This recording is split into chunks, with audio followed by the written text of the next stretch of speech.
Hi guys, welcome back sa aking YouTube channel. Ngayon guys, ako'y gagawa ng lechon kawali. So ito yung baboy na gagawin kong lechon kawali guys. Hinuhugasan ko muna ng mabuti kasi ano siya, frozen. So alam naman natin pag frozen, naka-stack yung mga taba-taba dyan. So kailangan natin linisin ng maayos.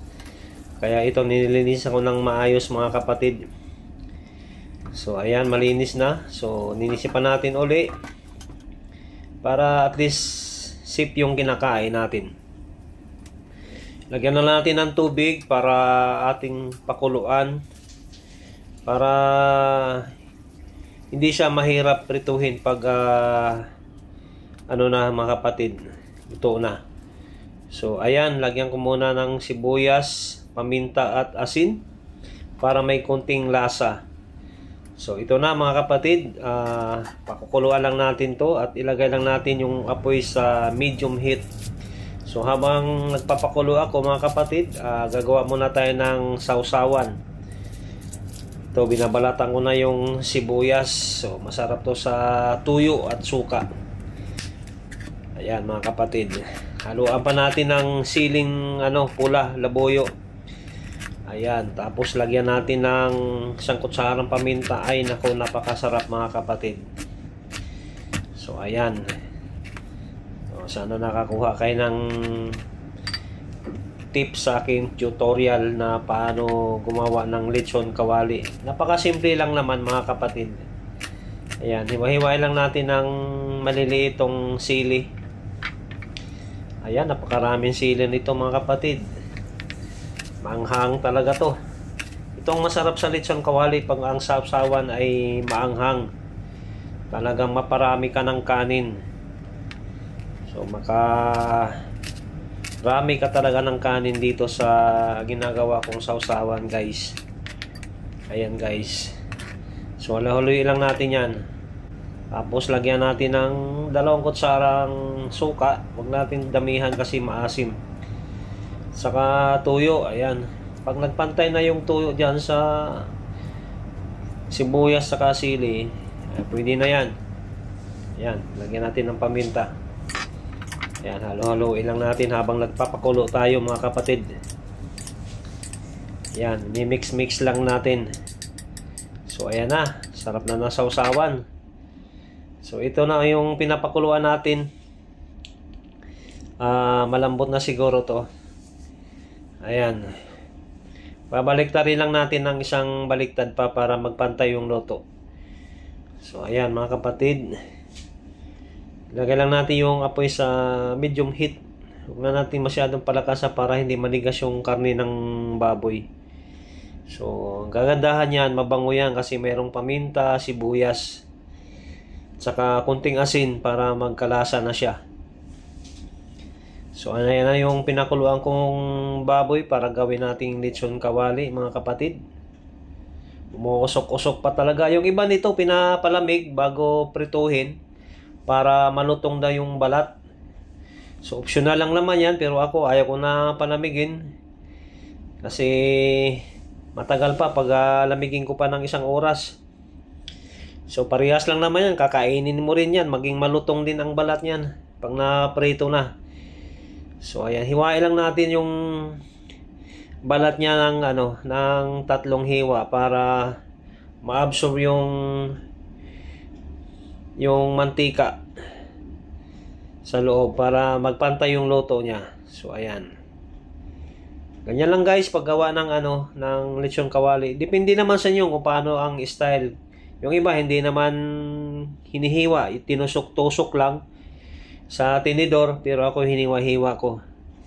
Saka sikreto niyan, para kaya ko ginanyan yan para malagyan pa natin ng suka, maabsorb niya yung suka, maabsorb ng laman ng ng baboy. Ayan. Saka lagyan pa natin uli ng konting asin lang, huwag damihan ng asin. Yan, mga ganyang karami lang mga kapatid. Yan lang, para hindi naman maalat kasi may sawsawan pantuyo eh. So ngayon prituhin na natin yan. Hindi natin palamigin. Yan, maglagay lang tayo ng mantika sa sa kawali. Ayan, inuubos ko na yung ganyang mantika para lubog talaga yung ano, karne ng baboy. Mas maganda yung lubog ba para pantay yung luto. So ayan na oh. Lagay na natin. Ayan. Ayan oh. Huwag lang natin masyadong palakasan yung ano, yung apoy kasi magtatalsikan guys. Mahirap na, baka abutin yung mukha natin. Kailangan ano lang, kailangan medium heat lang para hindi siya masunog din. Ganun ang purpose niyan. Kung nagtatalsikan pa nga oh. Kailangan di masyado malakas yung apoy kasi yung mantika magtatalsikan yan, mahirap na. Pag napasok ka ng init ng ano, mantika, mga ganyan oh, kumukulo. Masapol yung mukha mo, nako. So ayan, babaliktarin na natin. O, tingnan nyo mga kapatid oh, ang ganda ng ano, pakaluto, oh, brown na brown. Kasi yung init niya is medium heat lang, kaya tingnan nyo, hindi siya sunog mga kapatid. O di ba? Napakaganda tingnan yung pagka-brown ng balat ng ano, baboy oh. Malutong na lutong na yan, di po ba nga natikman, itsura pa lang, mukhang malutong na. O, lagyan natin ng mantika sa taas para maluto pa talaga yung balat niya. Ayan. Para hindi siya masunog. Ayan mga kapatid. Lutuin lang natin sa mantika. Para pag baliktad natin mamaya, kunting baliktad lang, mga ilang minuto lang. Ganyan lang siya, brown. O depende naman kung i-toasted nyo masyado yung ano para maging malutong talaga, maging crunchy yung balat. Ganyan lang guys. Napakadali lang gumawa ng lechon kawali guys. So ayan. Pasensya na dyan sa mga hindi natin kagayang mga ano, mga Kristiyano na hindi kumakain ng ganito. Sa mga kapatid nating Muslim, sorry sa inyo guys ha. Dahil alam ko bawal sa inyo to. So ayan mga kapatid oh. Pati yung laman niya, yung balat ay yung laman niya oh. Brown na brown din. Napakaganda talaga pag ano, pag hindi siya masyadong mainit. So baliktarin na ayan na oh. Oh. Wow, napakaganda ng kulay ng ano, balat ng baboy. Pagka-brown niya oh. Ang ganda guys. Sarap to talaga sa sausawan mamaya na ginawa ko. Maparami ka talaga ng kanin nito.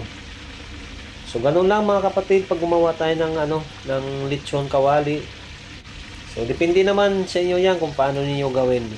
Ayan. Ilagay na natin sa ano, sangkalan para tadtarin na, wala na patumpik-tumpik pa. Ayan. So ayan na oh. Brown na yung karne ng baboy. Sarap na nito. Ayan oh. Pinalamig ko lang siya ng kaunti kasi mainit eh. Mainit hawakan. So ayan, tadtarin na natin to. Ganun lang mga kapatid. Ito'y napakasimple lang naman gawin gawin. Ayan. Para ka lang din nagpiprito ng ano. Ayan, kailangan sipag lang. Kung masipag ka gumawa ng ganito, talagang matikman mo yung lechon kawali na luto mo. Kung gaano kalinis. Ayan, at least tayo ang nagluluto, alam natin kung gaano kalinis yung kinakain natin, guys. So ayan, hiwa-hiwain na natin to ng medyo tamang hiwa lang. Kasi mahirap naman yung medyo malalaki. So tadtarin pa natin ng isang ano pa. Ko, ang sarap nito guys. Naparami ka talaga ng kanin nito mga kapatid. Ayan, namimiss ko kasi yung lechon sa Pilipinas. Alam naman natin sa Middle East, bawal mag luto ng lechon kasi sa Arabic pa haram. So, bawal. Kaya dito na lang tayo gagawa ng lechon kawali sa loob ng bahay. O at least parang nasa Pilipinas ka na lang din. So, ayan guys. Napakasarap nito. Ayan, at least sa loob ng bahay walang magpagbawal sa iyo Sa labas kasi guys, alam naman natin, bawal talaga sa labas. Makakabili ka ng baboy, pero hanggang bili ka na lang. Pero dito mo talagang lutuin sa loob ng bahay. Hindi katulad sa Pilipinas na pwede mong lutuin sa pugon sa labas. So, yan lang mga kapatid. Sana nakakuha kayo ng tip sa aking sinishare kung paano gagawa ng lechon kawali. So, ayan guys. Pwede nyo gawin to guys. Pwede nyo itong gayahin ng ginagawa ko. Ayan. O, diba? Parang nasa Pilipinas na tayo. Nakakain na tayo ng lechon kawali. Titikman na natin. Wow. Tsura pa lang. Sarap nito. Wow, sarap. Napaka, sa Bisaya, lami. Napakalami. Napakanamit. Ayan. Masarap. Thank you guys. Maraming salamat sa inyong panonood. Bye-bye.